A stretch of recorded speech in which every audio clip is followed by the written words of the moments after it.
रमेश ठाकुर जी के पास आना चाहती हूं। अब रमेश जी, महत्वपूर्ण यह है कि विपक्ष जिस तरीके से बयान देता है, चर्चा उसी बयान पर होने लगती है, क्योंकि वो बयान ही पाकिस्तान के लिए कहीं ना कहीं से एक सपोर्ट सिस्टम का काम करने लग जाता है। और अब जो परिस्थिति बन रही है, वो चाहे कांग्रेस हो या टीएमसी हो, क्या आप मानते हैं कि ये बयान जो आ रहे हैं, दरअसल मोदी की लोकप्रियता ही विपक्ष की जो रणनीति है उसका सबसे बड़ा संकट बनता जा रहा है? क्या ऐसा है, इसलिए ऐसे बयान दिए जा रहे हैं? नहीं, लावनी जी, मुझे लगता नहीं कि अगर विपक्ष किसी भी तरीके से प्रधानमंत्री मोदी की छवि पे या उनके कार्यकाल पे या उनके कार्यशैली पे अगर लांछन लगाता है या कीच उछालता है, कोई फर्क पड़ने वाला है। क्योंकि 2014 से अब तक बहुत सारी चीजें हुई, हर तरीके से कटाक्ष हुए, हर तरीके से क्या कुछ नहीं कहा गया, सब कहा गया, लेकिन कोई फर्क नहीं पड़ता है। बात आ जाती है यहाँ पे, जो ये पूरा मूवमेंट हुआ, ये मूवमेंट था, ऑपरेशन था, युद्ध था, ये भी क्लियर नहीं हो पाया। ये बड़ा कंफ्यूजन वाली स्थिति है।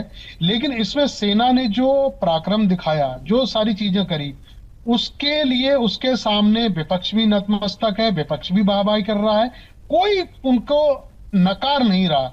क्योंकि जब ये ऑपरेशन शुरू हुआ था, उसके बाद विपक्षीय दलों के साथ में सर्वदलीय बैठक हुई थी, तो बढ़ चढ़ के सारे दलों ने साथ दिया।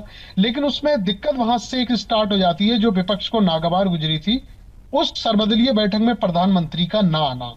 क्योंकि इतनी बड़ी जब बात हो रही है, देश के पूरा देश लड़ रहा है, हम लोग उनके व्यवस्था के खिलाफ लड़ रहे हैं, जो बहुत समय से हमें परेशान कर रही है। और ऐसे में अगर मुखिया आके जवाब नहीं देता है, तो मुझे कहीं ना कहीं लगता है तो कि सामने वाले को थोड़ा सा अटपटा लगता है कि भाई जब मुखिया ही गायब है तो बड़ी दिक्कत हो जाएगी।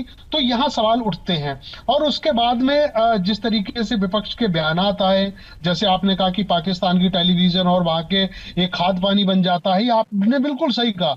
विपक्ष को ऐसे बड़े मुद्दे पे, जो सैन्य से जुड़ा हो, जो पराक्रम से जुड़ा हुआ, वहां पे बहुत सोच समझ के बयान देना चाहिए, ताकि उससे दूसरे को फायदा ना हो, हमारे दुश्मन को ना फायदा, उससे बचना चाहिए। और सबसे बड़ी बात है, जो सवाल खड़े हुए हैं, कल एयर चीफ मार्शल सिंह साहब ने जो चीजें कही, अनएक्सपेक्टेड हैं सेना के लिए, सेना के अंदर, और उससे प्रधानमंत्री का नाम जोड़ा है।